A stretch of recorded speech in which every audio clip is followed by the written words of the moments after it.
Bom, então hoje nós vamos entrar no capítulo 8 do livro Há 2000 anos, o capítulo que tem um título, né, que é No Grande Dia do Calvário. É um capítulo que tem uma passagem, né, que é conhecida no mundo inteiro praticamente, é um dos grandes dias marcantes da humanidade, né, que é a crucificação de Jesus. Mas antes vamos só relembrar, no capítulo 7, a Lívia, né, que é a esposa do Públio, esteve, né, à beira do lago Tiberíade e encontrou com Jesus.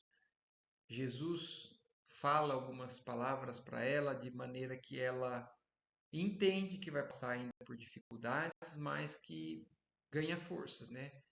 O coração dela acaba se acalmando e ganhando forças para passar pela dificuldade. Mas ao mesmo tempo, quando ela volta, o marido dela vê ela com roupas diferentes, não entende, discute com ela e parece que o abismo entre eles aumenta, né? A desconfiança do público, ela com serenidade lida com essa dificuldade, apesar de tristeza pela incompreensão do marido do senador, né? E termina então o capítulo nessa cena, ela tendo esse desentendimento com o público. E aí agora vamos entrar nesse capítulo. A gente provavelmente vai fazer o capítulo todo hoje, porque é um capítulo não é muito longo e eu acho que não dá para interromper, mesmo que a gente atrase um pouquinho, passe de 1 hora. Mas vamos lá. No grande dia do Calvário, desde a sua altercação com a esposa, fechara-se Publio Lentulus na mais penosa taciturnidade. Quer dizer, ele se fechou com relação ao relacionamento com a esposa. Dolorosas suspeitas lhe vergastavam o coração impulsivo acerca do procedimento daquela que o destino algemara ao seu espírito para sempre no instituto da vida conjugal. Não pudera compreender o disfarce de que Lívia se utilizara para o encontro com o profeta de Nazaré, pois seu temperamento orgulhoso rebelava-se contra aquela atitude da mulher, considerando a sua posição social um penhor da veneração e do respeito de todos, e dando guarida, assim, às mais penosas desconfianças, intoxicado pelas calúnias de Fúvia e Sulpício. Quer dizer, então tudo aquilo é claro que tem o princípio nessa mentira, né? Nessa maneira de lidar desses dois personagens aqui do livro. E então ele vive dessa maneira. E ele acha que ela não tinha que se disfarçar. Ele é motivo de orgulho a posição de senador, de esposa de senador. Então ele acabou sendo pior tudo isso que aconteceu. Algum tempo decorrera, e enquanto ele se enclausurava no seu mutismo e na sua melancolia, Lívia abroquelava-se na fé, nas palavras carinhosas e persuasivas do Nazareno. Nunca mais voltara ela a Cafarnaum, com o fim de ouvir as consoladoras prédicas do Messias, mas por intermédio de Ana, que lá comparecia pontualmente, procurou auxiliar sempre que possível os pobres que buscavam a palavra de Jesus, na medida dos seus recursos materiais. Profunda tristeza lhe invadia o coração sensível e generoso, ao observar as atitudes incompreensíveis do companheiro, mas a verdade é que já não colocava suas esperanças em qualquer realização do orbe terrestre, volvendo as mais ardentes aspirações para aquele reino de Deus, maravilhoso e sublime, onde tudo devia transpirar amor, ventura e paz, no seio farto de soberanas consolações celestes.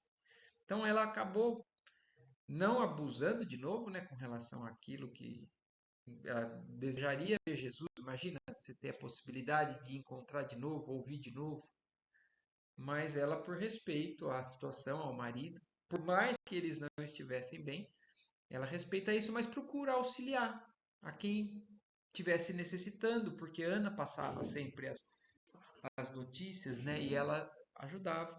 Mas ela já não tinha mais esperanças de grandes realizações naquela vida. Ela realmente já depositava toda a esperança dela na sequência, na vida espiritual, no aprendizado que Jesus trouxe, né? No reino de Deus depois.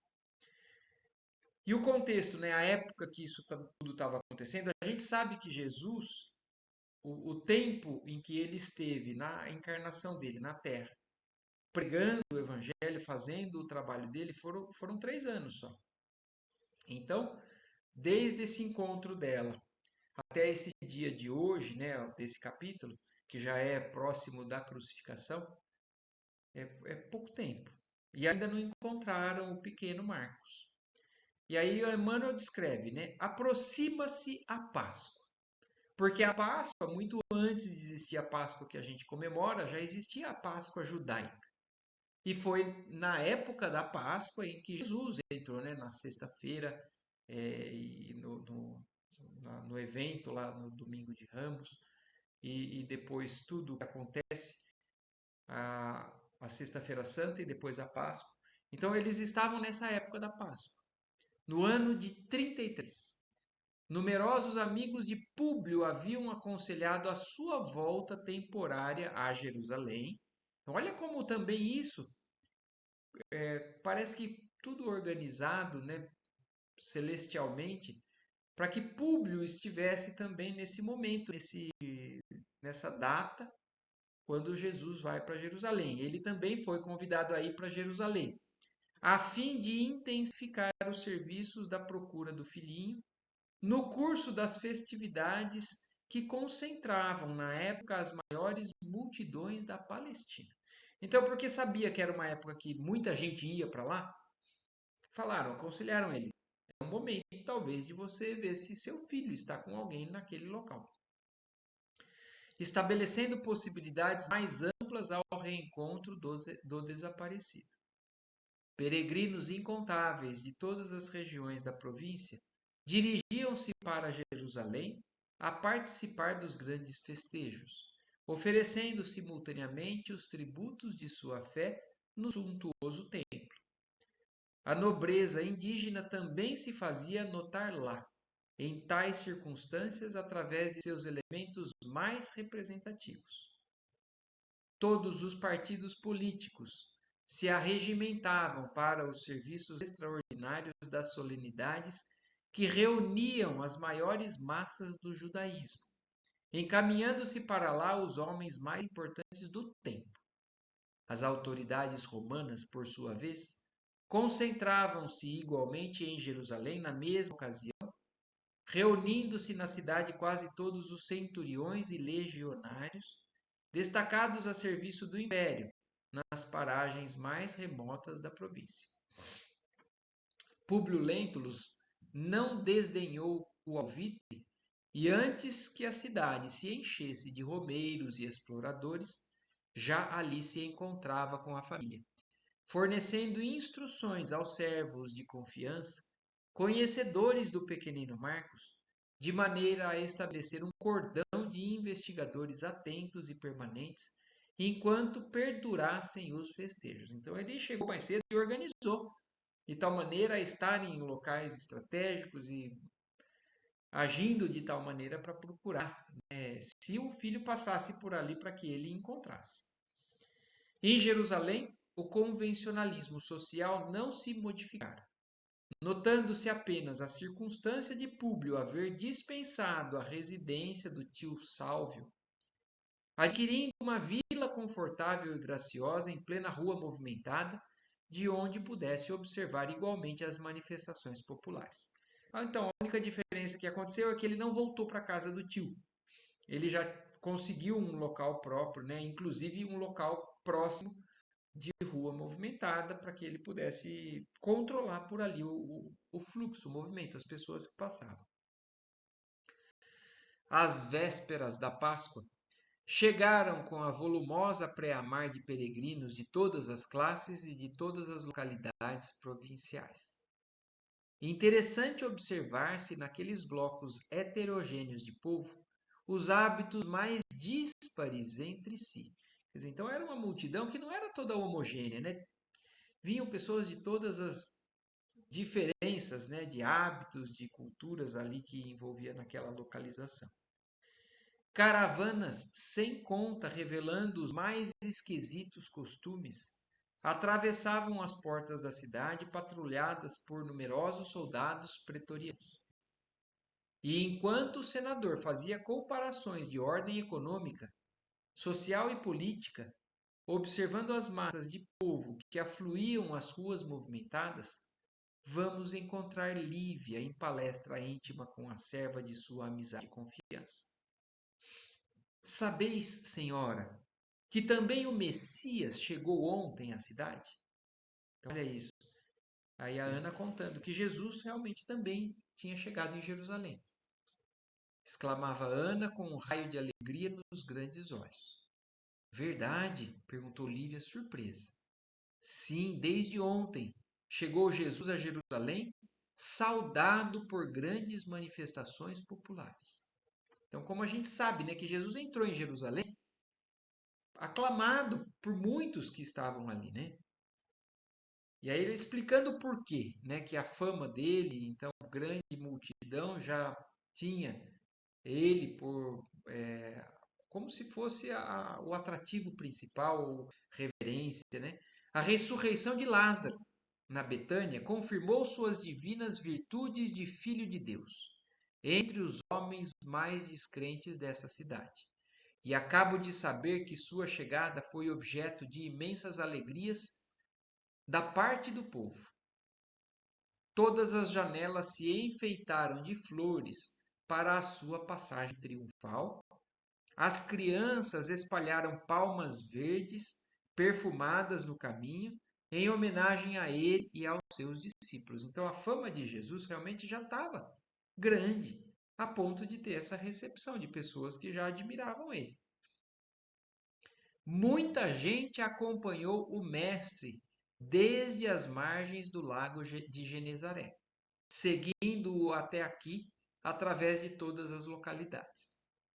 Quem me trouxe a notícia foi um conhecido pessoal, portador do tio Simeão, que também veio a Jerusalém nessa grande caminhada, apesar de sua idade avançada. Ana, essa notícia é muito confortadora, disse-lhe a senhora com bondade. E se pudesse, iria ouvir a palavra do Mestre onde quer que fosse. Mas, bem sabes as dificuldades para a consecução deste intento. Entretanto, ficas livre de tuas obrigações e trabalhos durante a permanência de Jesus em Jerusalém, de modo a bem aproveitares as festas da Páscoa, ouvindo ao mesmo tempo as prédicas do Messias, que tanto bem nos fazem ao coração. Então imagina ele sendo reconhecido, né? Toda oportunidade que você, que quem admira tem, vai querer ver de novo, vai querer ouvir de novo, chegar perto de novo. E a Ana, então, era alguém que estava com frequência, né, ouvindo ele. E entregando à criada o indispensável auxílio pecuniário, observava que Ana partia satisfeita em demanda das cercanias do Monte das Oliveiras, onde estacionaram massas compactas de peregrinos, entre os quais se notava a presença do velho Simeão, de Samaria, romeiro desassombrado que não trepidara, apesar da idade avançada, em aderir ao movimento das peregrinações pelos mais escabrosos e longos caminhos. Então Jesus, antes, chegando em Jerusalém, foi ao Monte das Oliveiras. E lá ele falou para essa multidão que estava acompanhando a ele, né? Em casa de Lentulus não havia tanto interesse pelas grandes festividades do judaísmo. Um único motivo justificava a presença do senador em Jerusalém naqueles dias turbulentos, qual o da busca incessante do filho, que parecia perdido para sempre. Apesar da multidão estar interessada, Públio Lentulus não tinha outro interesse a não ser estar ali por conta da busca, né, do filho desaparecido. Diariamente ouvia os servos de confiança após as diligências empreendidas, e de instante a instante sentia-se mais acabrunhado por acerbas desilusões, considerando a luta inútil naquelas pesquisas exaustivas e infrutíferas. Então ele lamentava, mas ele não desistia. Ele já tinha um certo desânimo, porque todo dia ouvia as mesmas coisas. Qual era o resultado das buscas? O que tinham conseguido ou não conseguido? Alguma pista, sempre a mesma. Nenhuma pista do filho dele ele teve. Na vivenda clara e ajardinada, as horas passavam vagarosas e tristes. Embalde se movimentavam as ruas, patrulhadas por soldados e cheias de criaturas de todos os matizes sociais. O vozerio das ruidosas manifestações populares transpunha aquelas portas quase silenciosas, como ecos apagados de rumores longínquos. A penosa situação conjugal em que se colocara separava o senador da mulher, como se estivessem irremediavelmente distantes um do outro e destruídos os laços sagrados do coração. Foi a esse retiro de calma aparente que Ana voltou certa manhã, passados alguns dias, a fim de cientificar a senhora da inesperada prisão do Messias. Então, nessa aparente calma na casa, né? Então Ana um dia chega contando que prenderam o Messias. Com a simplicidade espontânea e sincera da alma popular que ela encarnava, a serva humilde historiou com os mais íntimos pormenores a cena provocada pela ingratidão de um dos discípulos, em virtude do despeito e da ambição dos sacerdotes e fariseus do templo da grande cidade israelita. Então, olha isso, agora aqui também, né, marcando nesse livro uma parte do que aconteceu na história, né, que a gente sabe, né, a questão de que Judas entrega Jesus. A gente sabe também que a intenção de Judas não era maltratar Jesus, mas que Judas achava que Jesus iria, se colocasse sob pressão, iria fazer diferente do que ele estava fazendo, que Judas achava que não era o melhor caminho. Achava que Jesus era muito calmo, muito bonzinho, muito... E que ele deveria, então, mostrar a força, o poder dele, que Judas já tinha comprovado. E por conta da ambição dos sacerdotes e fariseus que estavam se sentindo incomodados com a repercussão, né, de Jesus, eles acabam pressionando Judas e Judas acaba, então, falando, não, tá bom, vou entregar porque daí Jesus vai mostrar a força dele, né, o poder dele, e aí vai se instaurar o reino de Deus, como Jesus já tinha predito, né, mas que ele não tinha entendido. Então é nesse contexto que a gente está de novo entrando, mergulhando, né, visto e contado por Emmanuel.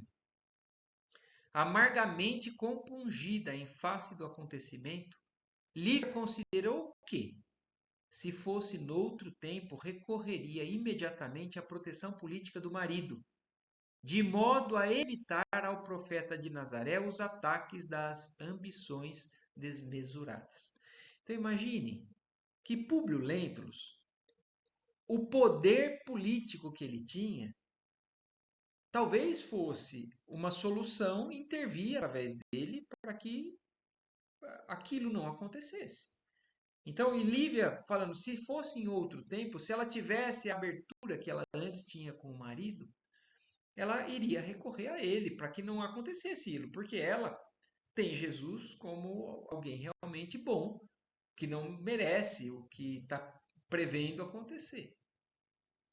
E inclusive por conta da cura da própria filha, né? Agora, porém, reconhecia não lhe ser possível socorrer-se do prestígio do companheiro em tais circunstâncias. Mesmo assim, procurou aproximar-se dele, por todos os modos, embora improficuamente. De uma sala contígua ao seu gabinete, notou que Públio atendia a numerosas pessoas que o procuravam particularmente em atitude discreta. E o interessante é que, segundo as suas observações, todos expunham ao senador o mesmo assunto, isto é, a prisão inesperada de Jesus Nazareno. Então vocês conseguem ter noção disso? Que estava nas mãos de Emmanuel, naquela época, né? Senador, fazer algo por conta daquilo que iria acontecer e marcaria a humanidade. Então, apesar de Lívia tentar e não conseguir se aproximar do marido para falar qualquer coisa, ela percebeu que inúmeras pessoas estavam procurando ele para falar já desse assunto. Acontecimento que desviara todas as atenções das festividades da Páscoa. Tal o interesse despertado pelos feitos do Mestre em todos os espíritos. Então virou o evento daquela Páscoa, daquele ano em Jerusalém. Alguns solicitavam a sua intervenção no processo do acusado. Outros, da parte dos fariseus ligados aos sacerdotes do Sinédrio. Então, ele, por ser uma pessoa politicamente importante, ele era procurado pelos dois lados, para defender, para tentar aliviar o que poderia acontecer para Jesus, e também por parte dos fariseus, né, do Sinédrio, os sacerdotes, para falar assim, esse é realmente alguém que precisa ser condenado ou precisa ser punido. Encareciam aos seus olhos o perigo das pregações de Jesus, apresentado por muitos como revolucionário inconsciente contra os poderes políticos do império. Então, o que justificavam para o senador? Que Jesus era uma pessoa que provavelmente pretendia dar um golpe, ou uma pessoa potencialmente perigosa ao império, que a gente sabe o quanto eles eram poderosos, fortes e tudo mais. Então, qualquer coisa que ameaçasse, de alguma maneira eles achavam que tinha que ser tomada uma providência.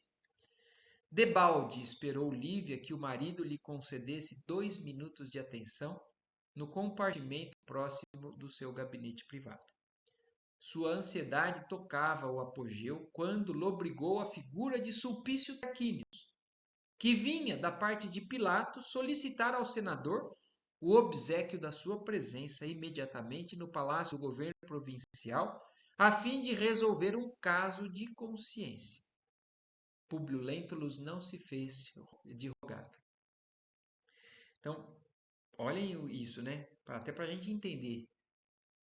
Emmanuel, né, que mentor do Chico, o responsável por tantas coisas que a gente tem aqui do Espiritismo, ele foi chamado por Pôncio Pilatos nesse momento da história para poder ajudar ele em certas decisões. Ponderando os deveres de homem de Estado, concluiu que deveria esquecer quaisquer prevenções da sua vida particular e privada, marchando ao encontro das obrigações que devia ao império.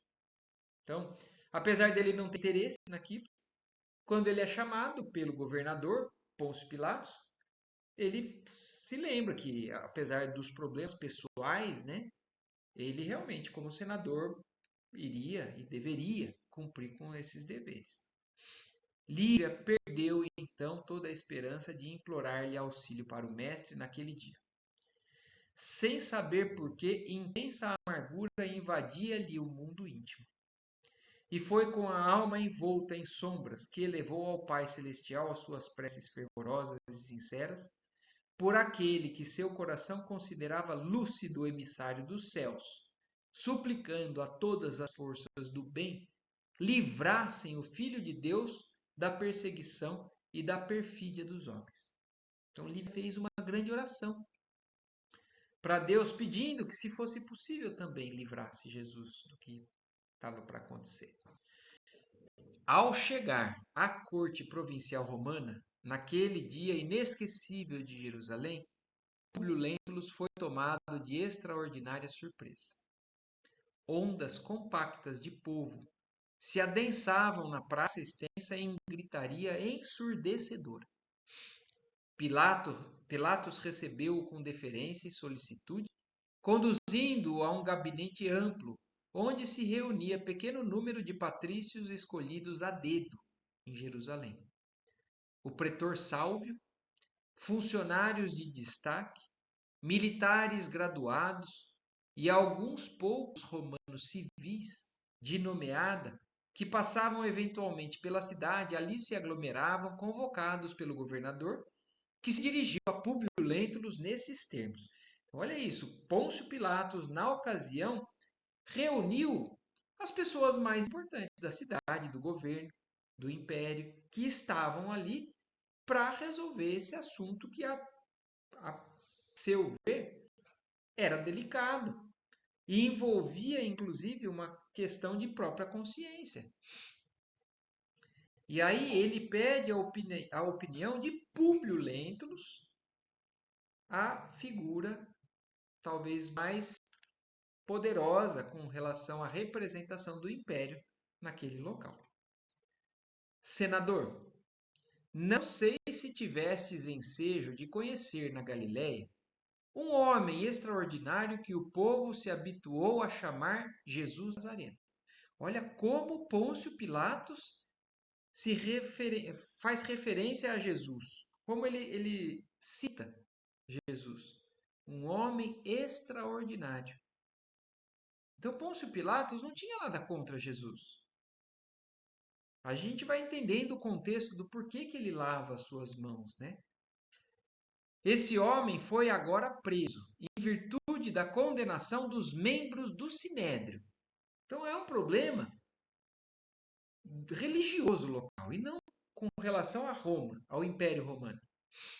E a massa popular que o havia recebido nesta cidade, com palmas e flores, pede agora nesta praça o seu imediato julgamento por parte das autoridades provinciais, em confirmação da sentença proferida pelos sacerdotes de Jerusalém. Então, olha como essa mesma multidão que recebeu ele glorificando, como é volúvel, né? Porque achava que ele era realmente o escolhido, o filho de Deus, pelas coisas que estavam fazendo. Mas quando os fariseus, os sacerdotes, se posicionam, falam, não, ele não é. Ele é um impostor, ele é um falso profeta. E ele tem que ser condenado. A mesma multidão que antes louvava, agora está pedindo a condenação. E aí Pôncio Pilatos, vendo isso, fala, eu, francamente, não lhe vejo culpa alguma, senão a de ardente visionário de coisas que não posso ou não sei compreender, surpreendendo-me amargamente o seu penoso estado de pobreza. Então Pilatos não vê nada de errado, de mal nele, coisas inclusive que ele reconhece, que eu não sei entender o que é ele, mas não acho que ele é alguém perigoso. Mas algo me chama a atenção, a pobreza dele, ele se penaliza com a pobreza que aquele ser, né, inspira nele. Nesse comenos penetraram na sala as duas irmãs, Cláudia, né, que é a esposa de Pôncio Pilatos, e Fúvia, que é a esposa do tio de Públio Lentulus, que é a irmã de Cláudia, que tomaram assento nesse conselho íntimo de patrícios. Então até essas duas estavam lá. Ainda esta noite, continuou Pilatos, apontando para a esposa, agora fazendo referência a algo, e a esposa, não sei se vocês se lembram, né, nos capítulos passados mostram que ela era alguém mais espiritualizada, mais moralmente, né, bem constituída, diferente da Fúvia. Mas agora Pilatos está contando algo a mais, uma particularidade que aconteceu e que Cláudia, né, tem a contribuir. Apontando para a esposa, falando, ainda esta noite, parece que os augúrios dos deuses se manifestaram para a minha orientação, pois Cláudia sonhou que uma voz lhe recomendava que eu não deveria arriscar minha responsabilidade no julgamento desse homem justo. Olha, até isso, como vem por parte do plano espiritual.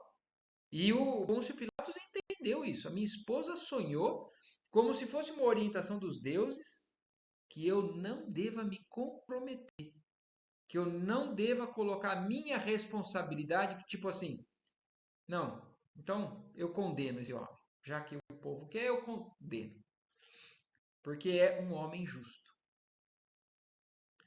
Resolvi, portanto, agir em consciência, aqui reunindo todos os patrícios e romanos notáveis de Jerusalém, para examinarmos o assunto de modo que o meu ato não prejudique os interesses do império, nem colida com o meu ideal de justiça. Então, olha como Pôncio Pilatos, de certa forma, tem uma certa coerência, um certo equilíbrio, né? Está querendo agir de maneira mais justa possível, mas ao mesmo tempo que não prejudique o império e nem a própria consciência.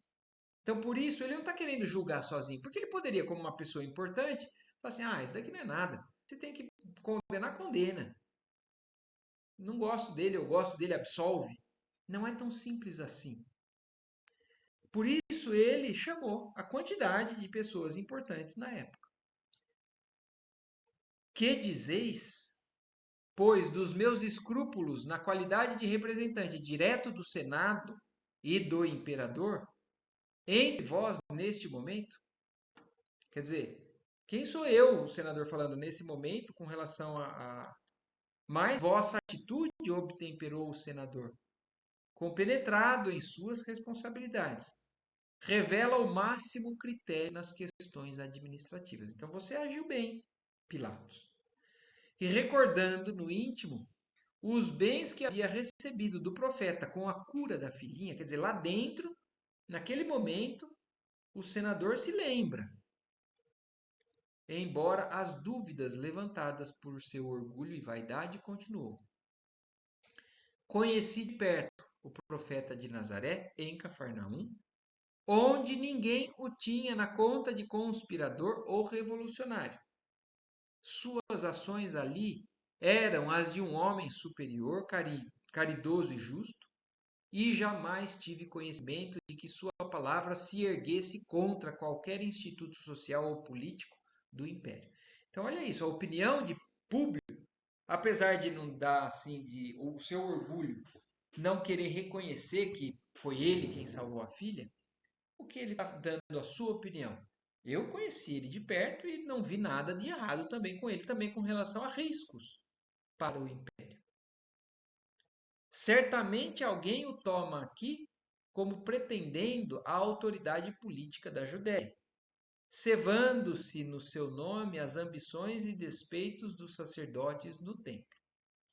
Mas, já que guardais no coração os melhores escrúpulos, por que não enviais o prisioneiro ao julgamento de Antipas? Então, olha isso. Aí Públio Lentulus dá essa opinião ao senador Pôncio Pilatos. Eu não acho que ele tem nada de errado. Alguém deve estar se incomodando com ele. Mas se você não quer se comprometer, Pilatos, manda ele a Herodes, Antipas, né? A quem com mais propriedade deve interessar a solução de semelhante assunto. Quer dizer, é alguém mais da localidade, alguém com poder para resolver isso, e você não precisa, como governador, se indispor com isso. E a gente sabe, né? E Pôncio Pilatos manda ele a Herodes Antipas, e a gente sabe que Herodes manda Jesus de volta, debochando, né? Ironizando. É Herodes quem coloca Jesus vestido com um cajado, né? Com uma cana e, a coroa de espinhos. Mas então Pilatos, Públio Lentulus sugere isso a Pilatos. Representando nestes dias o governo da Galileia aqui em Jerusalém, acho que ninguém melhor que Herodes pode resolver em sã consciência um caso como este. Considerando-se a circunstância de que julgará um compatrício seu.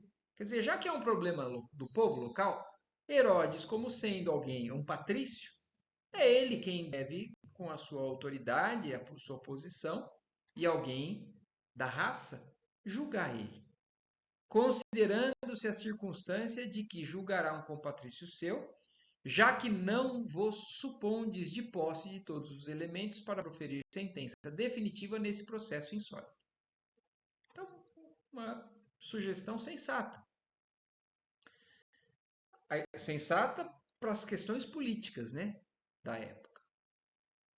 A ideia foi unanimemente aceita, sendo o acusado conduzido à presença de Herodes Antipas, por alguns centuriões, obedecendo-se rigorosamente às determinações de Pilatos nesse sentido. Todavia, no palácio do tetrarca da Galileia, foi Jesus de Nazaré recebido com profundo sarcasmo.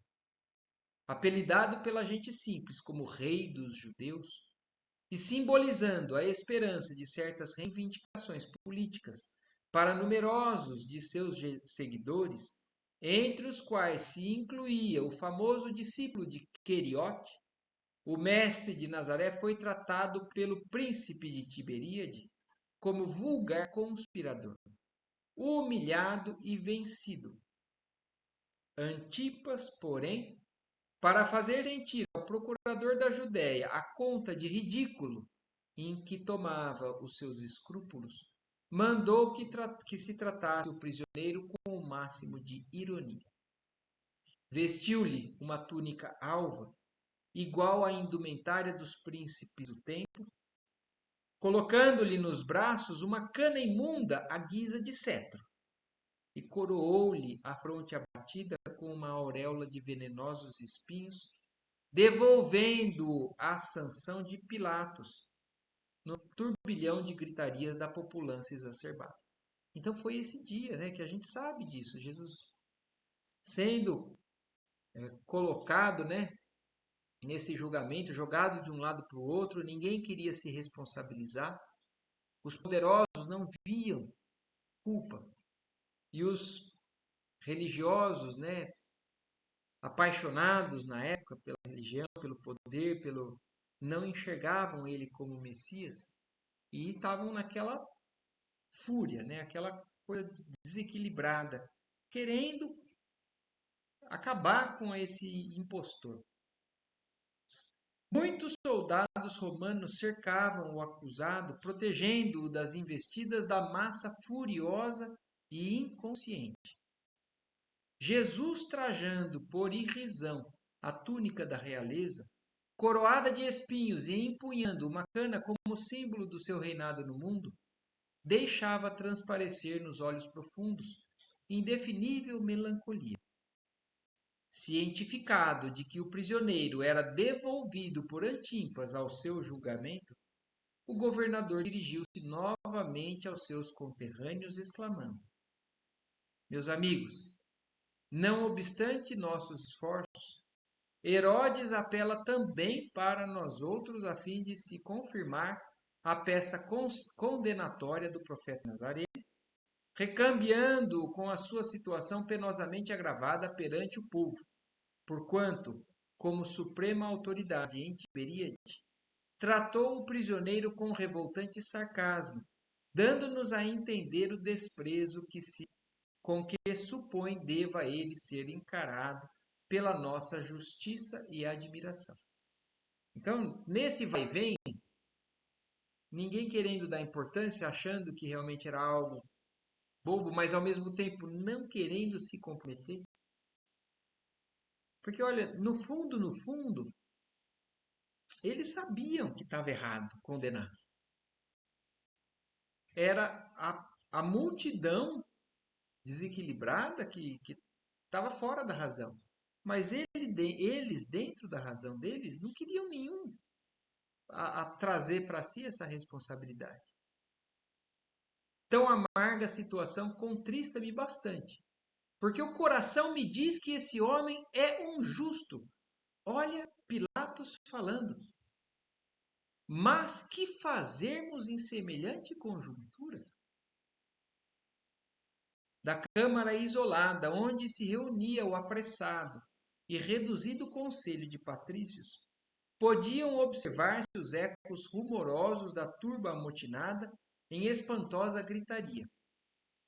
um ajudante de ordens do governador, de nome Políbios, homem sensato e honesto, penetrou no recinto pálido e quase trêmulo, dirigindo-se a Pilatos. Então, olha isso. Quem é que estava pressionando? Era a multidão, que estava cada vez mais enfurecida. E aí esse ajudante do governador, né, entra pálido e fala: Senhor governador, a multidão enfurecida ameaça invadir a casa. Se não confirmardes a sentença condenatória de Jesus Nazareno dentro do menor prazo possível. Então, olha isso. A pressão de lá de fora. E é uma multidão. Sim, eles vão invadir. Se não for colocado Jesus condenado, né? Como eles esperam. Mas isso é um absurdo, retrucou Pilatos, emocionado. E afinal, que diz o profeta em tais circunstâncias? Sofre tudo sem uma palavra de recriminação e sem um apelo oficial aos tribunais de justiça, quer dizer, e além de tudo, esse agravo, porque Jesus poderia pedir, se pronunciar e falar: eu peço o julgamento dos tribunais de justiça, dali dele, que aí sim teria que se instaurar de maneira diferente.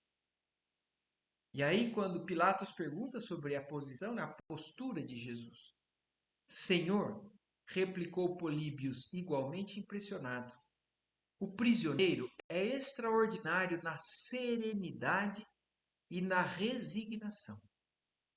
Deixa-se conduzir pelos algozes com a docilidade de um cordeiro e nada reclama, nem mesmo o supremo abandono em que o deixaram quase todos os diletos discípulos da sua doutrina. Olha isso, porque isso é algo marcante. Mas, ao mesmo tempo, a gente tenta entender, né? Os discípulos apaixonados e que veneravam o Mestre Jesus, nessa hora, somem de medo. Ninguém, no momento extremo, né, da pressão, consegue ficar do lado de Jesus. A gente sabe que poucos foram os que ficaram até o fim no momento da crucificação.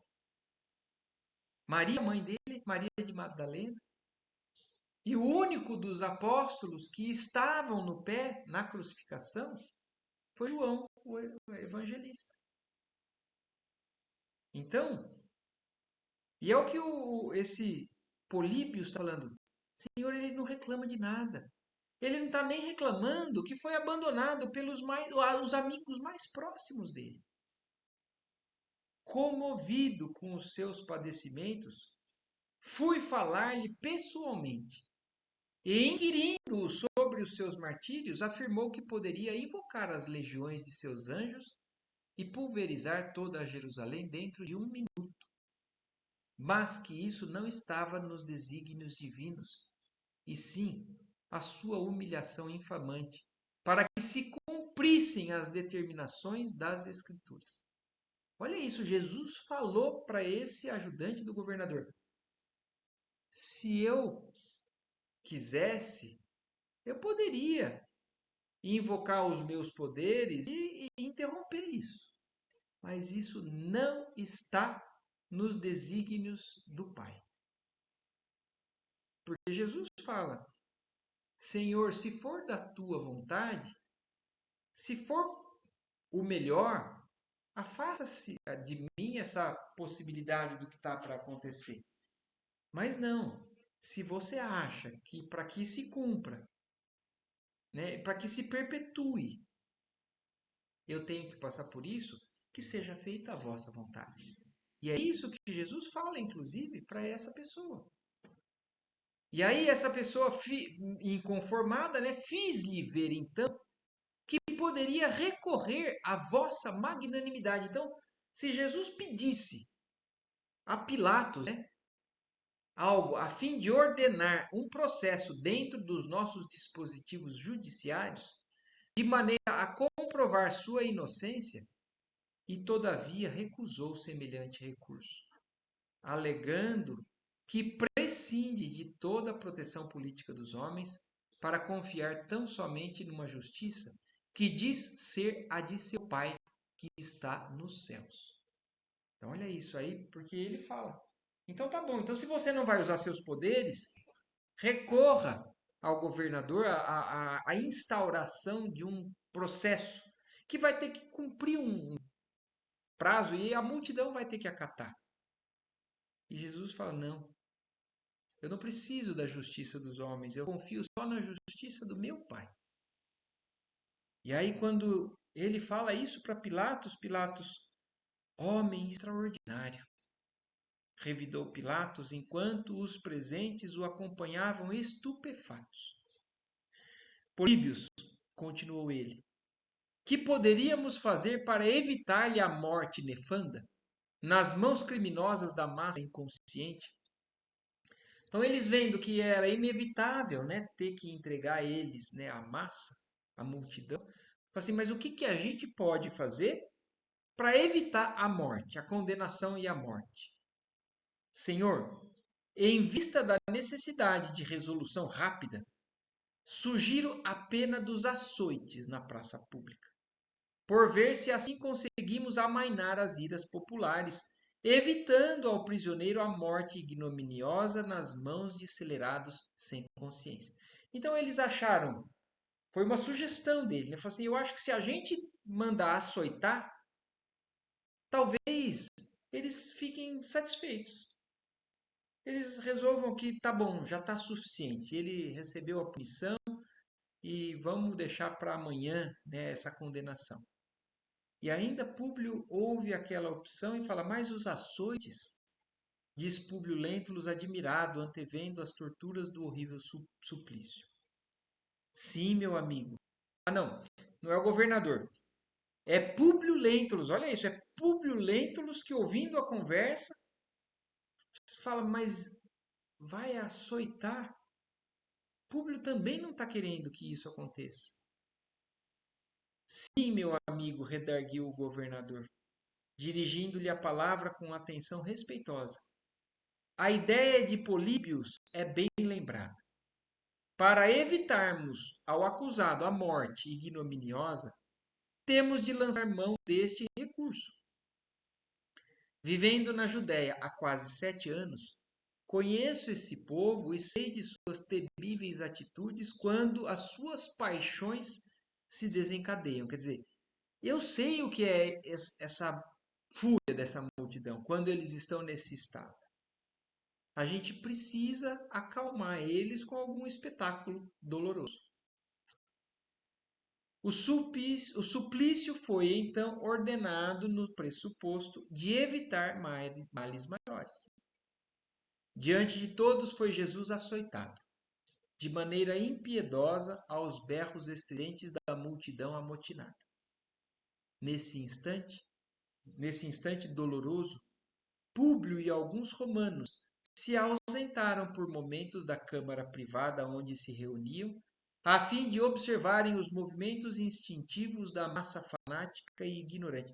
Então, olha isso aí. Jesus foi levado lá fora, foi açoitado, e Públio e mais alguns saíram e foram lá perto para ver aquele absurdo que estava acontecendo por parte da multidão. Não parecia que os peregrinos de Jerusalém haviam acorrido à cidade para as comemorações alegres da Páscoa, mas tão somente para procederem à condenação do humilde Messias de Nazaré.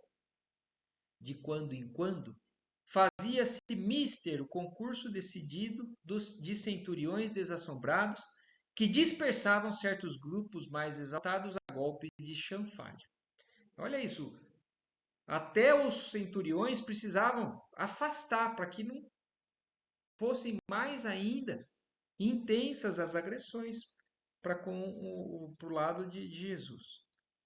O senador fez questão de aproximar-se do supliciado nas suas provações dolorosas e extremas. Aquele rosto enérgico e meigo, em que os seus olhos haviam divisado uma auréola de luz suave e misericordiosa nas margens do Tiberíades, Estava agora banhado de suor sangrento, a manar-lhe da fronte dilacerada pelos espinhos perfurantes, misturando-se de lágrimas dolorosas. Então, olha isso, o Públio estava se lembrando daquele olhar que marcou ele, né, naquele momento, e que agora estava com suor, lágrimas, sangue. Seus delicados traços fisionômicos pareciam invadidos de palidez angustiada e indescritível. Os cabelos caíam-lhe na mesma disposição encantadora sobre os ombros seminus, e todavia estavam agora desalinhados pela imposição da coroa ignominiosa. O corpo vacilava, trêmulo, a cada vergastada mais forte.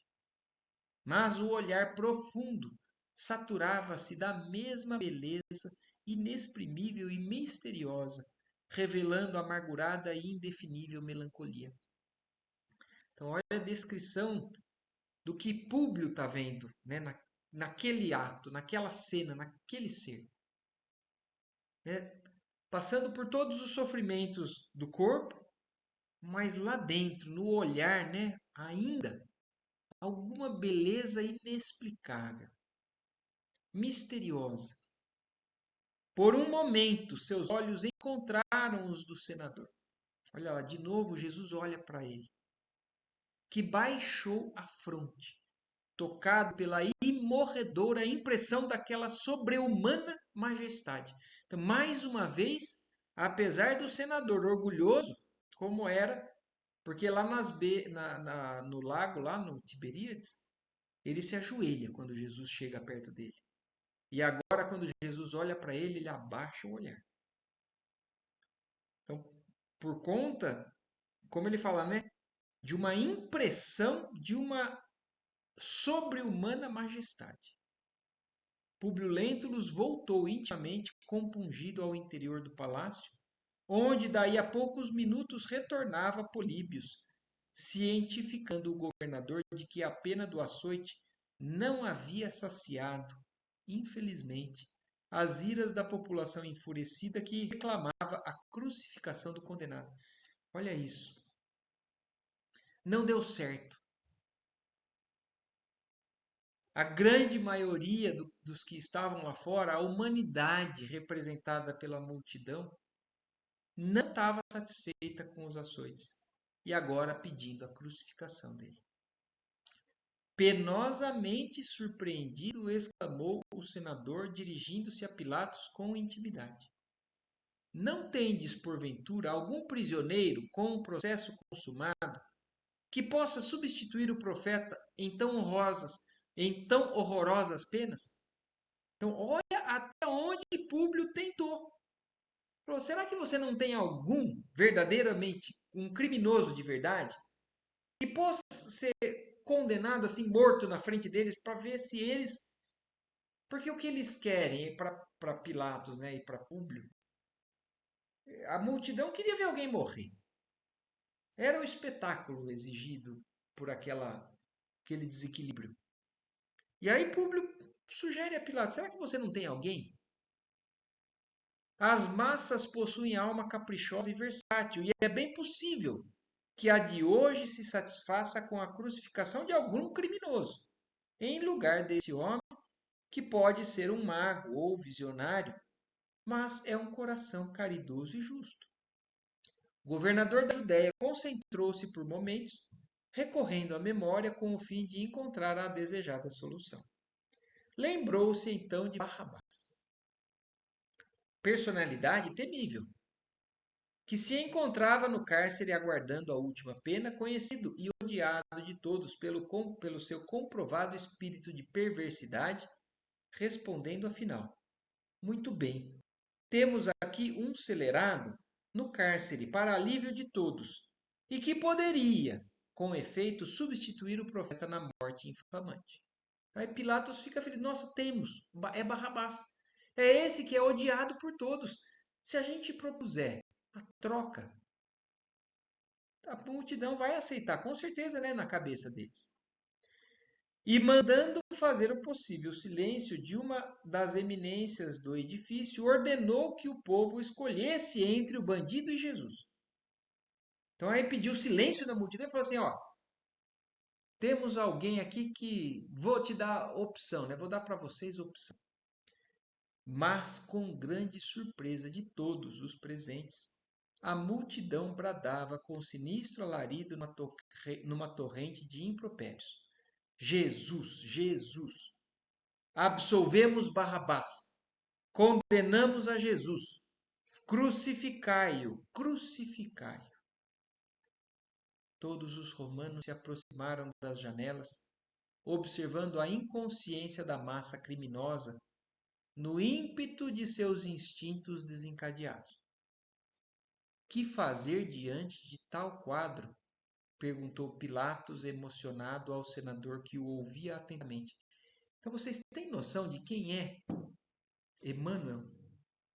Foi alguém que estava no momento da decisão da crucificação de Jesus e que tentaram, de certa forma, né, respeitando a questão política. Mas se eles quisessem, se eles decidissem, não, ele não vai ser morto, eles poderiam. Mas eles não sabiam como agir. Meu amigo respondeu Públio com energia. Se a decisão dependesse tão somente de mim, fundamentá-la-ia em nossos códigos judiciários, cuja evolução não comporta mais uma condenação tão sumária como esta. E mandava dispersar a multidão inconsciente a pata de cavalo. Olha o que Públio falou. Se dependesse de mim, eu falava, vamos fazer como nós aprendemos, como nós resolvemos. Não se condena alguém assim, né? Tão rapidamente, sem averiguar, sem investigar, sem julgar de verdade. E mandava essa multidão aí, fazia força imperial sobre eles, né? Mas considero que as minhas atribuições transitórias junto ao vosso governo não me outorgam direito a tais desmandos. E além disso, tendes aqui uma experiência de 7 anos consecutivos. Então, ele falou, eu agiria assim, mas eu não sei o que é o que você está vivendo. Você tem 7 anos de experiência aqui com esse povo. De minha parte, suponho que tudo foi feito para que as decisões não fossem precipitadas. Quer dizer, ele fala assim, eu acho que nós fizemos o que era possível. Antes de tudo, o prisioneiro foi enviado ao julgamento de Antipas, que complicou a situação diante da população irresponsável dentro das suas infelizes noções da tarefa de um governo, deixando-vos a responsabilidade da última palavra sobre o assunto. Em seguida, determinastes o suplício do açoite para satisfazer ao povo amotinado, e agora acabais de indicar outro criminoso para a crucificação em lugar do acusado. Tudo inutilmente. Como homem, estou contra este povo inconsciente e infeliz e tudo faria por salvar o inocente. Mas, como romano, acho que uma província como esta não passa de uma unidade econômica do império, não nos competindo a nós outros o direito de interferência nos seus grandes problemas morais e presumindo deste modo que a responsabilidade desta morte nefanda deve caber agora exclusivamente a essa turba ignorante e desesperada e aos sacerdotes ambiciosos e egoístas que a dirigem. Então, a opinião de Públio Lentulus também é, por minha questão pessoal, não tem nada que condene esse homem. Mas, politicamente, eu acho que o que é a Palestina para o Império Romano? Não é nada, não vamos nos envolver tanto. Se a multidão acha que tem que matar, se os sacerdotes, a religião local acha que tem que ser assim, deixa por conta deles. Públio também lavou as suas mãos, falou assim, eu não vou ter parte disso. Pilatos enterrou a fronte nas mãos. Então, imagina, Pilatos estava tentando ser justo, estava preocupado como a refletir maduramente naquelas ponderações. Mas, antes que pudesse externar sua opinião, eis que Políbios aparece aflito, exclamando em atitude discreta: Senhor governador, é preciso apressar vossa decisão. Espíritos maldizentes começam a duvidar da vossa fidelidade aos poderes do César, compelidos pela intriga dos sacerdotes do templo, colocando a vossa dignidade em terreno equívoco para todos. Além disso, a populaça tenta invadir a casa, tornando-se necessário assumirdes atitude decisiva sem perda de um minuto. Então, a pressão que eles começaram lá fora a questionar a autoridade de Pilatos e iriam invadir, mesmo que o Império Romano precisasse utilizar de força e conseguisse, né, segurar aquele ímpeto. Talvez não, talvez sim. Mas o fato é que aí Públio, né, o Pilatos foi pressionado e colocado a questão da, do poder dele em jogo, né?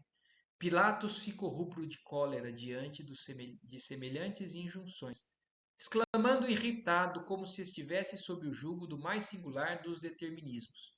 Está bem, lavarei as mãos deste ignominioso delito. O povo de Jerusalém será satisfeito.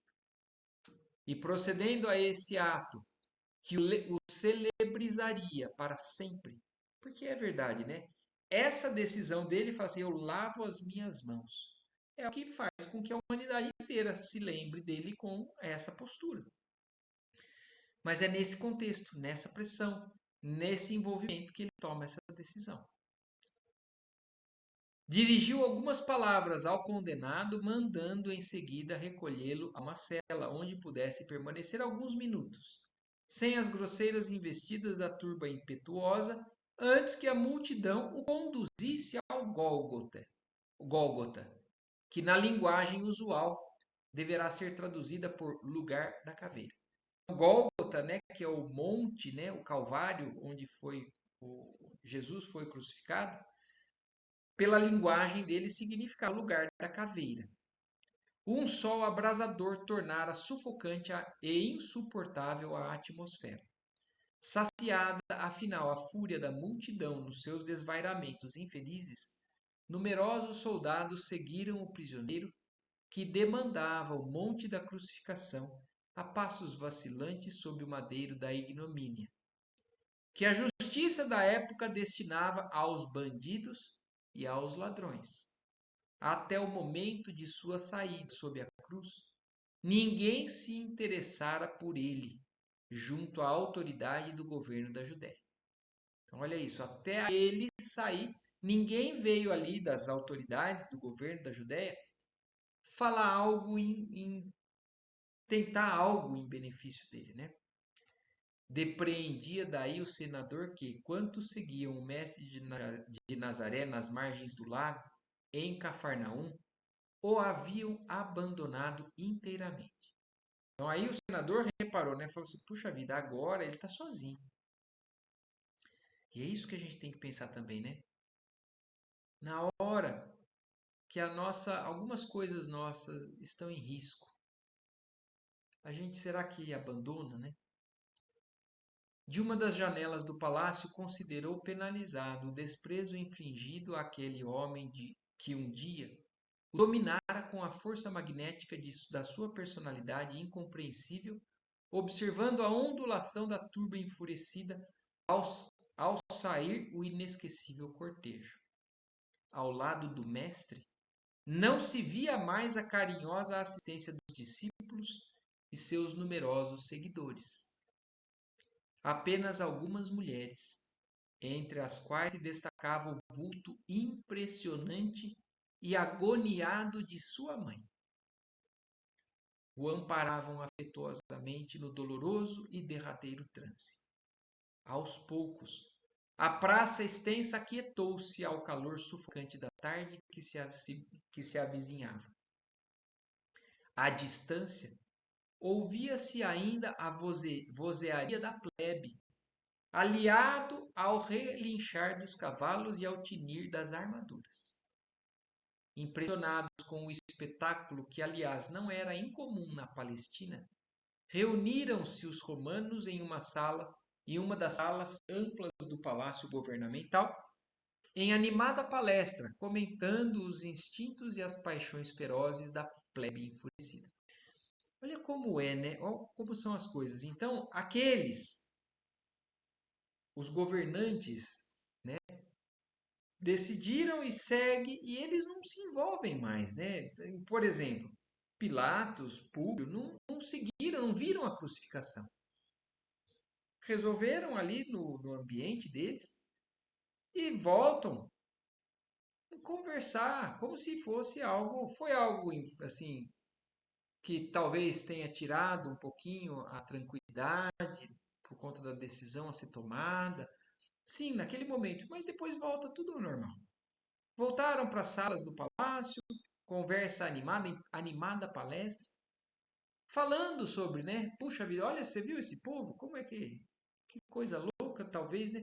Então, fazendo comentários das características impulsivas daquela multidão, né? Daquela região onde eles dominavam. Porque o Império Romano dominou vários povos.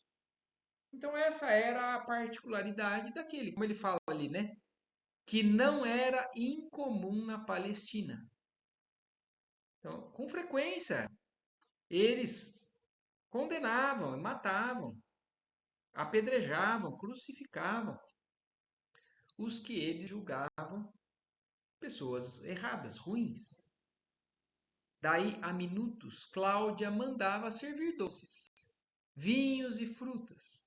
E enquanto a conversação timbrava os problemas da província e as intrigas da corte de Tibério, mal imaginava aquele punhado de criaturas que, na cruz grosseira e humilde do Gólgota, ia acender-se uma gloriosa luz para todos os séculos terrestres. Então, imagina esse grupo, né, de espíritos que reinavam na época, não imaginavam que aquele momento, a crucificação, na verdade, o que para eles era, para os sacerdotes, os fariseus da época, era a solução de um problema, né? Ah, vamos matar esse que está fazendo todo esse transtorno, né? Ameaçando a dignidade ou falando contra os profetas ou as leis de Moisés. Para eles estavam resolvendo o assunto. Mas, na verdade, foi a crucificação. E principalmente o que veio depois, né? A ressurreição, que fez com que o Cristo fosse realmente imortalizado. E por isso, talvez, Deus permite que isso aconteça. Não por querer ver Jesus sofrendo, porque o sofrimento de Jesus é um sofrimento material. Espiritualmente, ele está acima de tudo isso. E talvez a gente pudesse pensar assim: poxa vida, Deus poderia ter outro caminho para ensinar a humanidade, intervir para que não acontecesse dessa maneira e Jesus continuasse ensinando e morresse de outra maneira. Mas será que seria marcado na humanidade como foi? Porque depois ainda continuaram perseguindo os cristãos, matando os que se diziam cristãos. Mas o fato é que Jesus tendo mostrado, porque imaginem, os discípulos naquele momento questionaram, falaram: puxa vida, será que ele era o Messias mesmo? Porque Judas entregou ele achando que ele iria mostrar força. E ele não mostrou.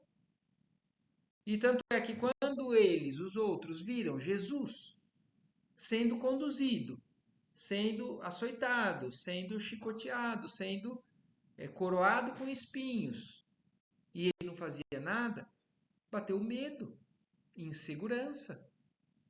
E se Jesus não tivesse mais aparecido, só tivesse falado e tivesse seguido para o mundo espiritual, será que ele teria marcado e ensinado que realmente tudo que ele falou era verdade, porque o que ele veio falar? Que a vida depois da morte continua. E é ela que é importante. E apesar de todo o sofrimento que acontece no mundo, o espírito não é atingido. O espírito prossegue. E Jesus mostra, comprova isso com a sequência depois dessa crucificação. E é o que, por isso que Emmanuel termina esse capítulo, apesar das conversas animadas, doces, frutas, e parece ter sido um momento talvez com pouca importância, eles não imaginavam que aquela crucificação iria marcar para sempre a história da humanidade, a ponto de a contagem do tempo mudar dali para frente. Porque então dali para frente, depois de, é claro que não foi imediatamente, mas nós vivemos no ano de 2023. Por quê? Porque a humanidade passou a contar o tempo a partir da data da vinda desse ser no planeta. Então, não se tinha ideia. Mas até isso estava dentro da observação e da permissão do Pai. E é o que Jesus fala. Eu acredito que se meu Pai permite que assim seja, é porque assim deva ser. E eu não quero, então, intervenções da política, da defesa dos homens. Eu aceito a decisão de meu Pai. Eu me entrego nessa decisão de meu Pai. Independente se seja por uma multidão tresloucada, mas é com uma postura extremamente resignada, eu vou me entregar. E assim foi. Né? E assim termina esse capítulo. Por isso que eu falei que tinha, né? A gente tinha que começar e acabar esse capítulo hoje, para depois da sequência. Ádila, você... Oi, tô aqui. Não, tô aqui. Tá. Não, mas é um capítulo marcante, né? Como vários outros também, mas por conta de tudo que a gente conhece, né? Do que a Bíblia nos traz, o que as religiões nos falam. E Emmanuel, nesse texto, acrescenta uma série de particularidades que são extremamente esclarecedoras para a gente também, né? Então, que fiquemos, né, alimentados por tudo isso que a gente hoje leu aqui, estudou aqui, para que a gente reflita sobre tudo o que acontece, né, o que aconteceu, o que Jesus passou, entendendo um pouco desse contexto. Certo? E aí, semana que vem, a gente vai então para o capítulo de número 9. A calúnia vitoriosa. Então, ainda não acabam os problemas, né? Alguma questão a mais? Alguma dúvida? Não, Você viu, né, não. Adila? Bom, mas então é isso. Então agradecemos mais uma vez, né, nosso momento de estudo juntos. Que Deus nos abençoe e nos ampare nessa semana. E até semana que vem.